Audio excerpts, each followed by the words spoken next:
तर तो बापाला विसरून जातो, आईला विसरून जातो. ही आजकालची ही संस्कृती आहे का नाही? बरोबर. एखाद्या घरच्या संसाराचं पोरगं चांगलं निघलेलं असेल, पण काही प्रमाणामध्ये असे मुलं निघलेले आहेत की मोठ्या पदावर गेला की त्याला तो कोण्या आई वडिलाला विचारत नाही, कोण्या बापाला विचारत नाही, कोण्या भावाला विचारत नाही, फक्त तो स्वतःपुरता जीवन जगत असतो. आणि विदेशामध्ये जर मुलगा गेला नोकरीमध्ये आणि बाप जर या महाराष्ट्रामध्ये जर गेला, त्याच्या मैत्रिणी आले पुढचं काम नाही, तो तिथून फोन करून सांगते मला वेळ नाही, माझ्या बापाची मयत तुम्ही करून टाका. काय परिस्थिती? ज्या बापानं लहानाचं मोठं केलं रे, हात धरून चालवलं बाबा तुले,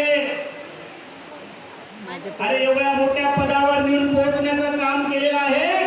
तो बाप जर त्या पोराला जर भेटायला जाते तर तो पोरगा सांगते आपल्या ऑफिसच्या लोकांनी हा आमच्या घरचा लवकर होईल.